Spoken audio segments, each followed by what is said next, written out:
tayo. Ama naming bukal ng pagpapala, ang iyong pagbabasbas ay manaog nawang masagana sa iyong sambayanang gumanap sa pagulita sa pagkamatay ng iyong anak na siyang pagkabuhay ng nagtitiwala.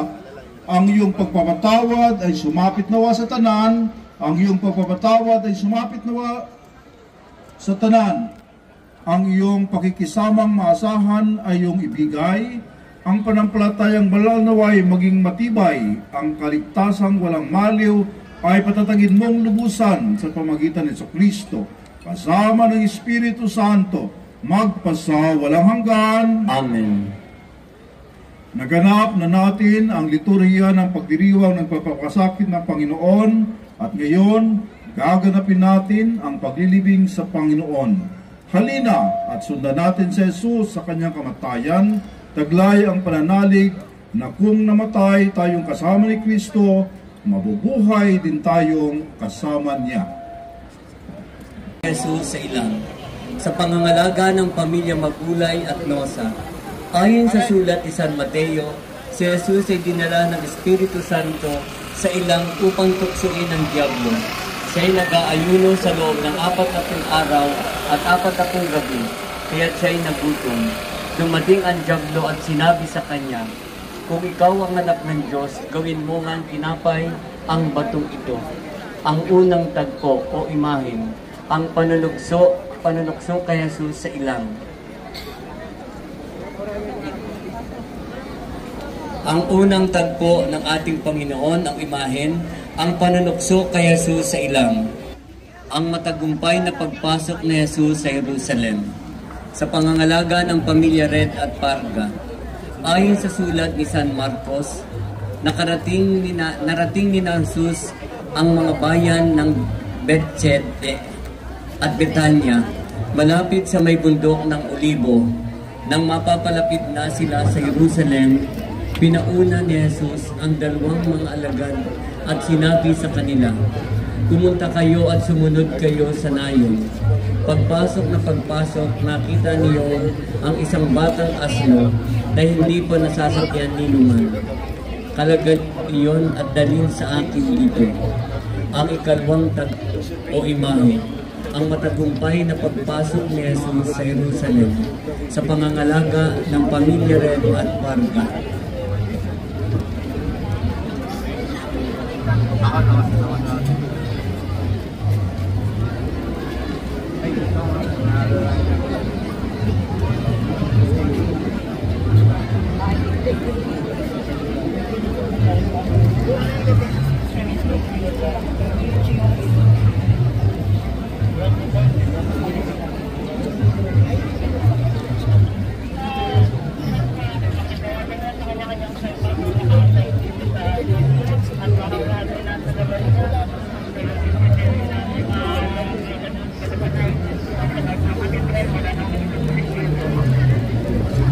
Ang ikatagpo o imahe, ang matagumpay na pagpasok ni Jesus sa Jerusalem sa pangangalaga ng pamilya Red at Parga.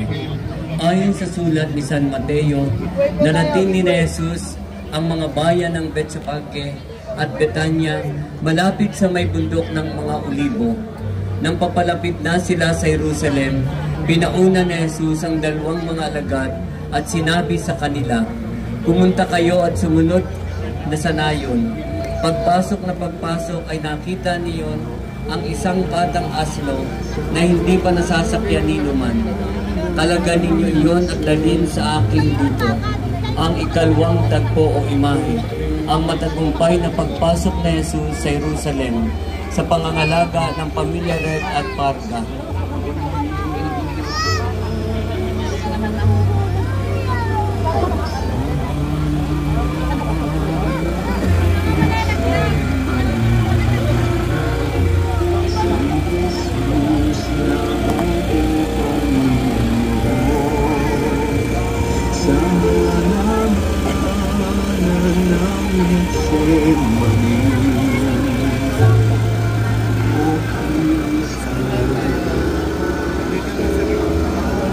Ang ikalawang tagpo o imahe, ang matagumpay na pagpasok ni Jesus sa Jerusalem sa pangangalaga ng pamilya Red at Parga.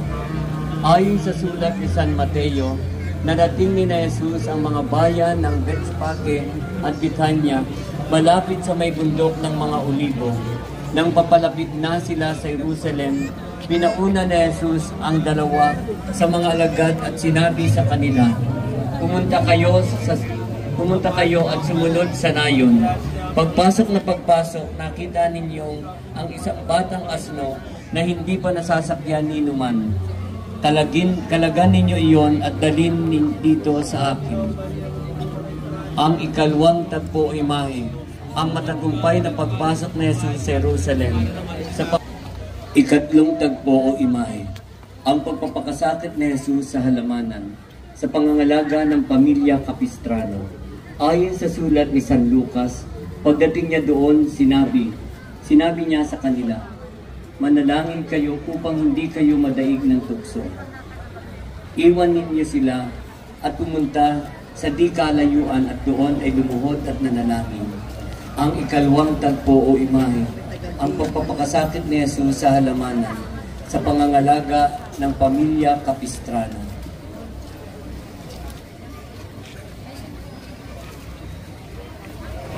Ikaapat na tagpo o imahe, San Pedro Apostol sa pangangalaga ng pamilya Habeliana. Ayon sa sulat ni San Marcos, pagkatapos nito, umakyat si Jesus sa bundok at tinawag ang mga taong pinili niya at lumapit sila sa kanila. Pumili sila ng 12, siya na 12. Hinirang niya ang mga ito upang makasama niya at isinugo upang marangal nila sila na hindi rin at binigyan ng kapangyarihang magpalayas ng demonyo. Ito ang 12 hinirang tulad ni Simon na pinangalan ng Pedro. Ang ikaapat na tagpo o imahe, San Pedro Apostol sa pangangalaga ng pamilya Habeliana. Ayon sa sulat ni San Marcos, pagkatapos nito, umakyat si Jesus sa bundok at tinawag ang mga taong pinili niya. Lumapit sila sa kanila. Pumili sila ng 12. Hinirang niya ang mga ito upang makasama niya at isugo upang mangaral sila at rin at bigyan ng kapangyarihan na magpalayas ng demonyo. Ito ang 12 hinirang tulad ni Simon na pinangalan ng Pedro. Ang ikaapat na tagpo imahe, ang San Pedro Apostol sa pangangalaga ng pamilya Habeliana.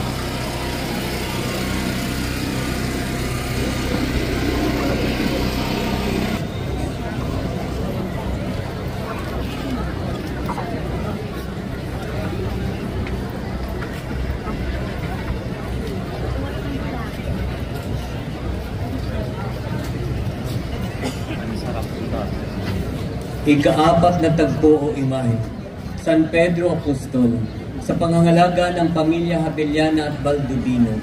Ayon sa sulat ni San Marcos, pagkatapos nito umakyat si Jesus sa bundok na tinawag ang mga taong pinili niya at lumapit sila sa kanya.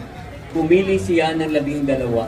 Hinirang niya ang mga ito upang makasama niya at isugo upang mangaral sila rin at bigyan ng kapangyarihang magpalayas ng demonyo.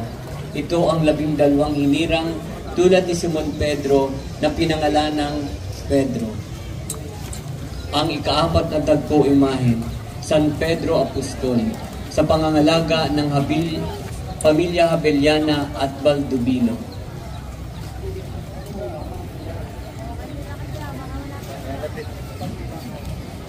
Ang ikaapat na tagpo o imahe, San Pedro Apostol sa pangangalaga ng pamilya Habeliana at Baldubino. Ayon sa sulat ni San Marcos, pagkatapos ito, umakyat si Jesus sa bundok na tinawag ng mga taong pinili niya at lumapit sila sa kanila.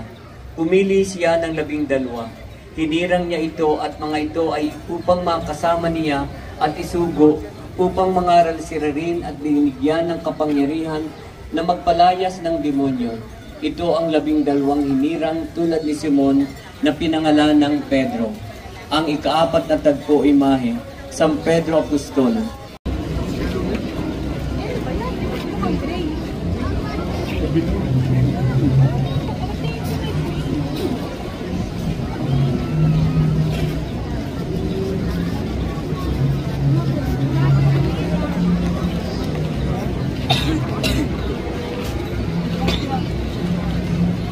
Ang ikalimang tagpo o imahe, San Judas Tadeo, Apostol, sa pangangalaga ng pamilya de Vera at Rodriguez. Ayon sa sulat ni San Marcos, hinirang ang mga alagad upang sumunod kay Jesus, katulad ni Judas Tadeo na pinili at hinirang ni Jesus. San Judas Tadeo, sa pangalaga ng pamilya de Vera at Rodriguez, ang ikalimang tagpo o imahe.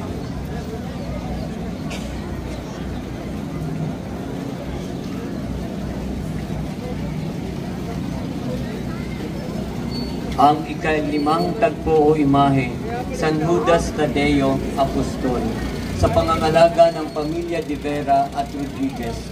Ayon sa sulat ni San Marcos, hinirang ang mga alagad upang sumunod kay Jesus, katulad ni Judas Tadeo na pinili at hinirang ni Jesus.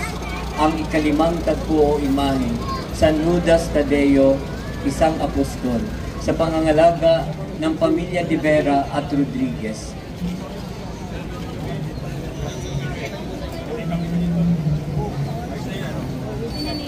O imahe, ang panunukso kay Jesus, sa pangangalaga ng pamilya Lacerna at Bunyag. Ayon sa sulat ni San Lucas, nagsasalita pa si Jesus nang dumating ang maraming tao. Pinangunahan ni Judas na kabilang sa 12. Nilapitan niya si Jesus upang halikan. Subalit tinanong siya ni Jesus, Judas, ipagkakaloob mo ba ang anak ng tao sa magitan ng isang halik? Ang ika-6 na tagpo o imahe, ang panunukso kay Jesus, sa pangangalaga ng pamilya Lacerna at Bunyag.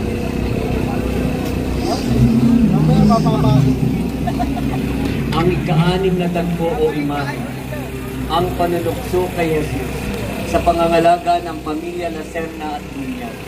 Ayon sa sulat ni San Lucas, nagsasalita pa si Jesus nang dumating ang maraming tao. Pinangungunahan ni Judas na kabilang sa 12. Nilapitan niya si Jesus upang halikan. Subalit tinanong siya ni Jesus, Judas, ipagkakaloob mo ba ang anak ng tao sa magitan ng isang halik? Ang ika-6 na tagpo o imahe, ang pagkakaloob kay Jesus, sa pangangalaga ng pamilya Lacerna at Bunyag. Dakip kay Jesus o Jesus, kaubig mo, sa pangangalaga ng pamilya Cruzat at Ilapan. Ayon sa sulat ni San Lucas, pagkatapos sinabi ni Jesus sa mga puno ng pari, sa mga pinuno ng mga bantay sa templo at sa mga pinuno ng bayan na pumunta roon upang dakpin siya, Ako ba'y tulisan para parito at naparito kayong may mga tabak ang mga pamalo. Ang ika-7 tagpo o imahe, ang pagdakip kay Jesus, sa pangangalaga ng pamilya Cruzat at Ilapan. Ang ika-7 tagpo o imahe, ang pagdakip kay Jesus, sa pangangalaga ng pamilya Cruzat at Ilapan. Ayon sa sulat ni San Lucas, pagkatapos sinabi ni Jesus sa mga punong pari, sa mga pinuno ng bantay, sa mga templo na pinuno ng bayan, pumunta roon upang dakpin siya. Ako ba'y tulisan at naparito kayong may mga tabak at mga pamalo?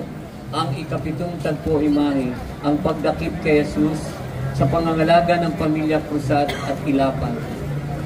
Ang ika-8 tagpo, ang paghahampas kay Jesus sa nagagapos na haliging bato, sa pangangalaga ng pamilya Diaz at Sanchez, Zuleta at Kibyar.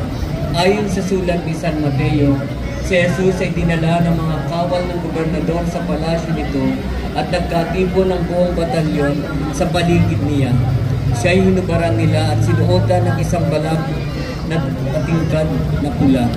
Kumuha sila ng isang matinik na baging, siya ay pinagduraan pa nila. Kinuha nila ang tambo nito at tinampa sa kanila sa ulo. Ang ika-8 tagpo o imahe, sa pangangalag ang pagkahampas kay Jesus sa nagagapos na haliging bato, sa pangangalaga ng pamilya Diaz at Sanchez, Zuleta at Kibyar.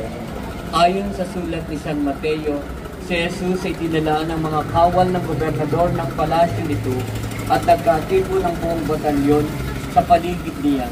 Siya ay hinubaran sila at sinuot ng isang balabal na matingkad na kulay pula.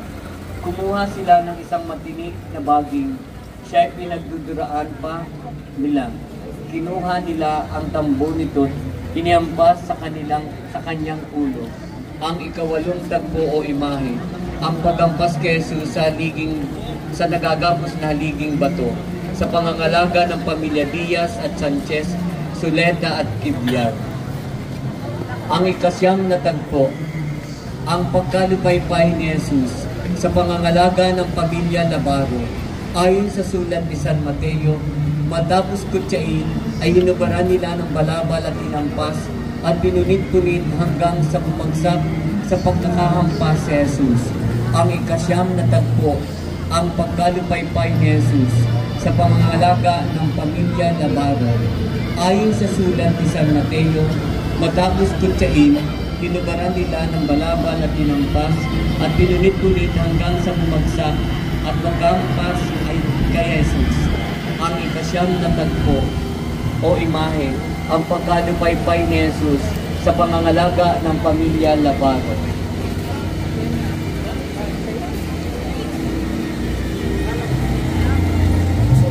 Ikasampung tagpo o imahe, ang pagtuya kay Jesus sa pangangalaga ng pamilya sa Balyero. Ayon sa sulat kay San Lucas, samantalang si Jesus ay kinukutya at binubugbog ng mga nagbabantay sa kanila, siya ay pinag-inaran nila at pinagpapatupan. Tiniruan nila sino man ang makakatulog sa iyo. Marami pang pagdadait ang ginawa sa kanila. Ang ikasampung tagpo o imahe, ang pagkutya kay Jesus sa pangangalaga ng pamilya sa Balyero.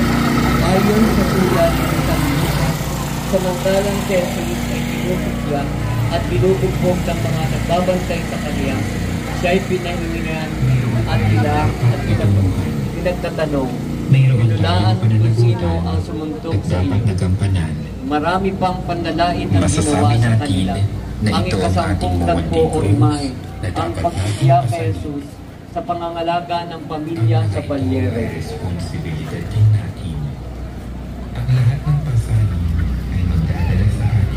Ang ikalabing-isang tagpo o imahe, ang pagkadapa ni Jesus sa pangangalaga ng pamilya Domingo.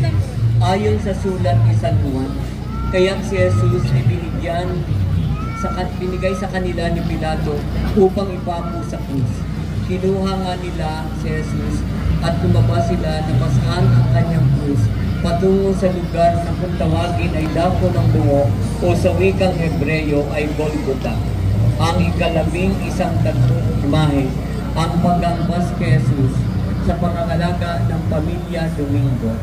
Ayon sa sulat ni San Juan, kaya si Jesus ay binigay kay Pilato upang ipako sa krus. Kinuha nga si Jesus at lumabas sila at pasaan ang kanyang krus patungo sa lugar ng kung tawagin ay Dako ng Bungo, sa wikang Hebreyo ay Golgotha. Ang labing-isang tagpo o imahe, ang pagkadapa ni Jesus sa pangangalaga ng pamilya Domingo.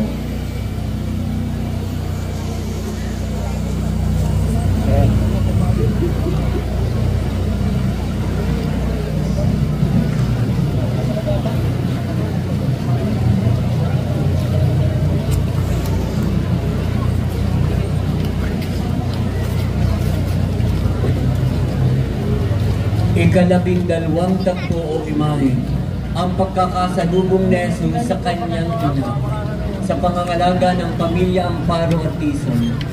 Ang wikay, o buon, ako'y iyong ina, iyo kayong mababata, na di silayan ng mga mata, anak kong iisa-isa sa ganitong pagdurusa. Parang ito'y naririnig ni Mariang inang ibig. Kumakaba-kaba ang dibdib at nakadisang hindi makatiis.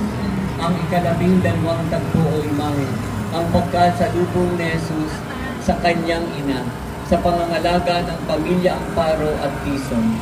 Ang wikay, O Poon, ako'y iyong ina, iyong kayang mababata na disilayan ang mga mata, anak kong si Isa, sa ganitong nagdurusa. Parang ito'y maririnig ni Mariang inang ibig. Kumakaba-kaba ang dibdib at balisang di makatiis. Ang ika-12 tagpo o imahe, ang pagkasalubong ni Jesus sa kanyang ina, sa pangangalaga ng pamilya Amparo at Tison.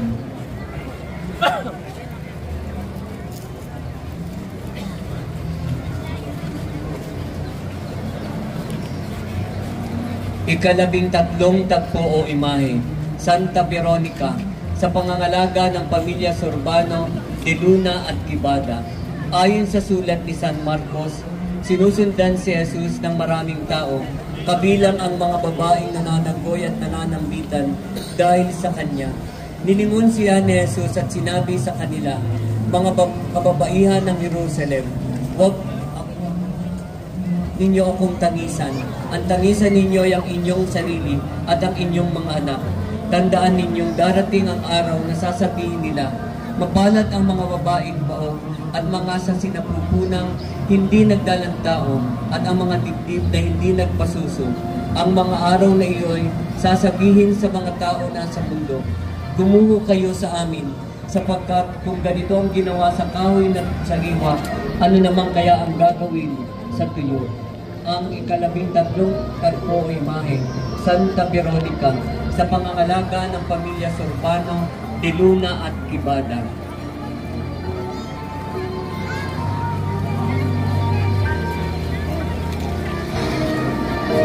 Ika-14 na tagpo o imahe, ang pagkapako kay Jesus sa krus, sa pangangalaga ng pamilya Lopez at Galion. Ayon sa sulat ni San Mateo, pagdating sa lugar na tinatawag na Golgota, ay namangahulugang buhok ng buhok. Binigyan nila si Jesus ng alak ng lubaran ng abdo. Ngunit nang natikman siya ay hindi ininom. Ang naipako na siya sa krus ay kanilang ipinagati-hatian ang kanyang damit matapos pagsapalaran. Ang ika-14 na tagpo o imahe, ang pagkakapako kay Jesus sa pangangalaga ng pamilya Lopez at Galion. Ayon sa sulat ni San Mateo, pagdating ni Jesus na tinatawag na Golgota ay nangangahulang purok ng bungo. Binigyan nila si Jesus ng alak at niluran ng abdo. Ngunit natikman niya iyon at hindi niya ininom. Nang maipako na siya sa krus, kanilang pinagati-hatian ang kanyang damit at matapos magsapalaran. Ang ika-14 na tagpo o imahe, ang pagkakapako kay Jesus sa krus sa pangangalaga ng pamilya Lopez at Galion. Ang ika-15 tagpo, ang paghahabilin kay Jesus sa kanyang ina at mga alagad na minamahal sa pangangalaga ng pamilya Padillo at Yu. Ayon sa sulat ni San Juan, nakatayo sa tabi ng krus si Jesus at kanyang ina at kapatid nitong babae, si Maria na asawa ni Cleopas at si Maria Magdalena. Nang nakita ni Jesus ang kanyang ina at ang minamahal niyang alagad na nasa tabi nito, sinabi niya, Ginang, narito ang iyong anak. At sinabi sa mga alagad, narito ang iyong ina. Mula noon ay pinagkatira at alagad nito ang kanyang bahay ang ina ni Jesus. Ang ika-15 tagpo o imahe, ang paghahabilin kay Jesus sa kanyang ina at alagad na minamahal sa pangangalaga ng pamilya Padillo at Yu. Ayon sa sulat ni San Juan, nakatayo sa tabi ng krus si Jesus sa ang kanyang ina at kapatid nitong babae na si Maria na asawa ni Cleopas at si Maria Magdalena. Nang nakita ni Jesus ang kanyang ina na minamahal niyang alagad sa tabi nito, sinabi niya, Ginang, narito ang iyong anak. At sinabi sa kanya ng alagad, narito ang iyong ina. Mula nooy, pinatira ng alagad nito ang kanyang sa bahay ng ina ni Jesus. Ang ika-15 tagpo o imahe, ang paghahabili ni Jesus sa kanyang ina at alagad na minamahal. Ang ikalabing-anim na tagpo o imahe, si Jesus sa kandungan ng kanyang ina o Lapieta, sa pangangalaga ng pamilya Kerubin. Ang wikay na naibaba ni si Jesus sa krus, kaagad siyang dinala sa kandungan ng kanyang ina, Inang Maria, ang buhay mo'y kawal ng isang ina. Ngayon, ikaw ay malamig na bangkay. Walang magagawa ang kanyang ina, kundi lumuha at yakapin siya sa kandungan nito. Ang ikalabing-anim na tagpo o imahe, si Jesus sa kandungan ng kanyang ina o Lapieta, sa pangangalaga ng pamilya Kerubin. Ang wikay, ang maiba si Jesus, naibaba na si Jesus sa krus, kaagad siyang dinala sa kandungan ng kanyang ina na si Maria. Ang buhay ay ikinwal at isang ina. Wala ng isang malamig na bangkay. Walang magawa ang kanyang ina, kundi ang lumuha at yakapin siya sa kandungan nito. Ang ikalabing-anim na tagpo imahe, si Jesus sa kandungan ng kanyang ina o Lapieta, sa pangangalaga ng pamilya Kerubin.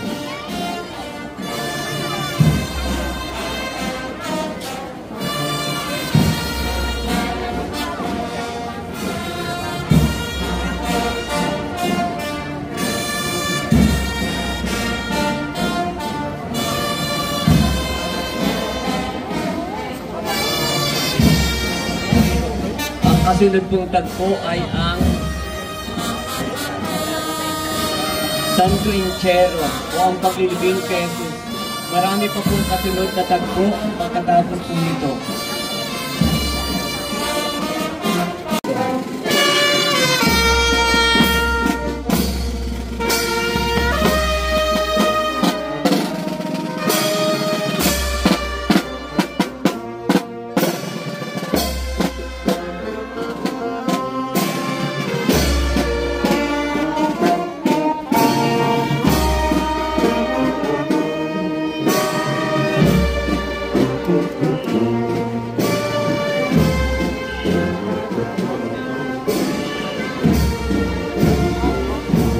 Ang ikalabing-pitong tagpo o imahe, ang paglilibing kay Jesus o Santo Inchero, sa pangangalaga ng pamilya Kianyo, Nieva at Sahon. Ayon sa sulat ni San Lucas, binaba nila ang bangkay, binalot ng telang lino at inilagay sa isang libingan. Kinuha at iniuka sa batong ito na hindi pa napapaglibingan. Ang araw na iyon ay pagkahanda ng pagsisimula ng araw ng pagpapamahinga. Ang ikalabing-pitong tagpo o imahe, ang paglilibing kay Jesus o Santo Inchero, sa pangangalaga ng pamilya Kianyo, Nieva at Sahon. Ang ikalabing-pitong tagpo o imahe, ang paglilibing kay Jesus o Santo Inchero, sa pangangalaga ng pamilya Kianyo, Nieva at Sahon. Ayon sa sulat ni San Lucas, ipinaba niya ang bangkay at binalot ng telang lino at inilagay sa isang libingang iuka sa batong ito na hindi pa nagpapaglibingan. Sa araw na iyon ay ang paghahanda at pagsisimula ng mga araw ng pagkamahinga. Ang ikalabing-pitong tagpo ang Santo Inchero, sa pangangalaga ng pamilya Kianyo, Nieva at Sahon. Ayon sa sulat ni San Lucas, ipinaba nila ang bangkay at binalot ang telang lino at inilagay sa isang libingan na iniuka sa batong ito at pinaglibingan. Sa araw na iyon ang paghahanda ng pagsisimula ng araw ng pamamahinga. Ang ikalabing-pitong tagpo o imahe, ang paglilibing kay Jesus o Santo Inchero.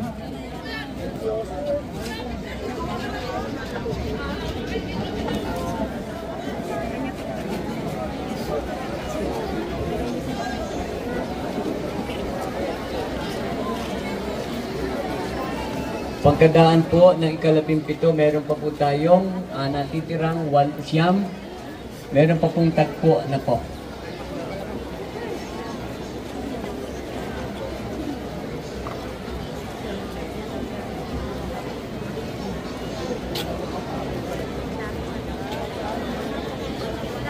Ika-18 tagpo o imahe, San Jose ng Arimatea, sa pangangalaga ng pamilya Kirubin at Parga ni San Mateo. Pagsapit ng dilim, Asan na ba kayo? dumating si Jose, isang mayamang taga-Arimatea na tagasunod din ni Jesus. Hiningin niya kay Pilato ang bangkay ni Jesus, kaya't iniutos ni Pilato na ibigay ito kay Jose. Nang makuha na ang bangkay, binalutan niya ito ng malinis na tela ng lino at inilagay niya ito sa kanyang bagong libingan na pinaukan niya sa bato. Ang ika-18 tagpo o imahen, Jose Arimatea, sa pangangalaga ng pamilya Kirubin at Parga. Ang ika-19 na tagpo o imahe, San Nicodemus, sa pangangalaga ng pamilya Kirubin at Domens. Ayon kay San Juan, ang isang taong nangangalang Nicodemus ay isa siya sa mga pinuno ng mga Hudiyo, kabilang ang mga grupong Pariseo. Isang gabi, pumunta kay Jesus at sinabi, "Guro, alam namin isa kayong tagapagturo at mula sa Diyos, dahil sa walang magagawa ang mga himalang ginagawa ninyo, maliban kung sumasakanya ang Diyos." Si Nicodemus sa isang lihim na tagasunod ni Kristo. Ang ika-9 na tagpo o imahen, San Nicodemus, sa pangalaga ng pamilya Kirubin at Domens. Ika-20 tagpo o imahen, Santa Marta, sa pangangalaga ng pamilya Jael, Pilipada, Custodio at Marquez. Ayon sa sulat ni San Marcos, marami ang taong nagkatipon-tipon doon at nanunood. Nang makita nila ang mga nangyayari, umuwi silang di ka ang kanilang dibdib. Dahil lungkot, nakatayo naman sa di kalayuan ang mga babaeng sumama sa kanya mula sa Galilea na pinagmasdan nila ang mga pangyayaring ito. Ang ika-20 tagpo o imahe, Santa Marta, sa pangangalaga ng pamilya Jael, Pilipada at Custodio, ang ika-20 tagpo o imahe, ang Santa Marta, sa pangangalaga ng pamilya Pilipada, Custodio at Marquez. Ang ika-21 tagpo o imahe, Santa Juana de Cuza, sa pangangalaga ng pamilya Oxiana at Pizarra. Ayon sa sulat ni San Lucas, naroon din ang mga babaeng nakatanaw mula sa malayo. Sila'y sumusunod kay Jesus mula sa Galilea at naglilingkod sa kanila. Kabilang nasa kanila si Maria Magdalena, si Maria na ina ni Santiago at si Jose na asawa ni Zebedeo. Ang ika-11 tagpo imahe, Santa Juana de Cuza, sa pagka-22 tagpo o imahe, Santa Salome, sa pangangalaga ng pamilya talaga.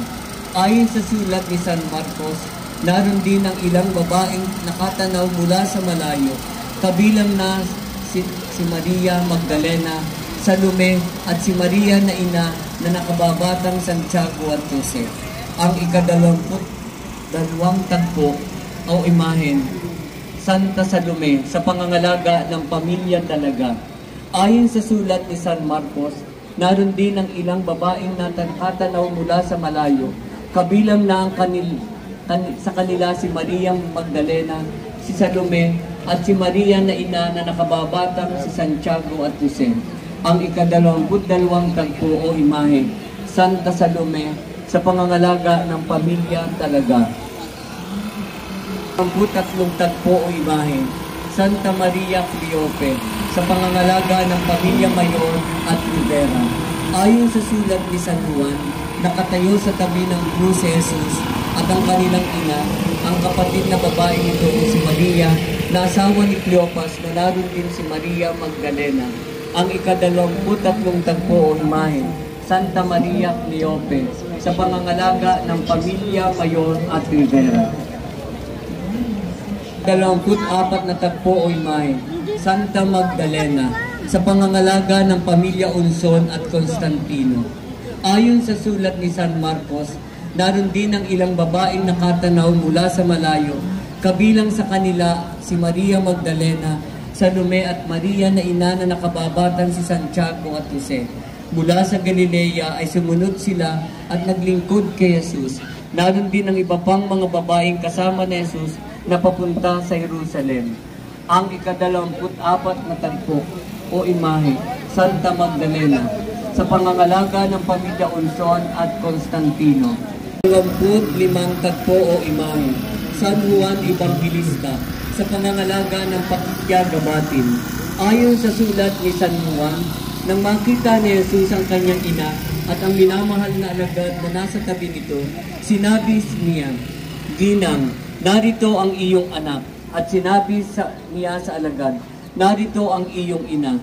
Mula nooy pinatiran niya alagad at ito ay ang kanyang bahay ng ina ni Jesus. Ang ika-25 tagpo o imahe, San Juan Evangelista, sa pangangalaga ng pamilya Gabatin.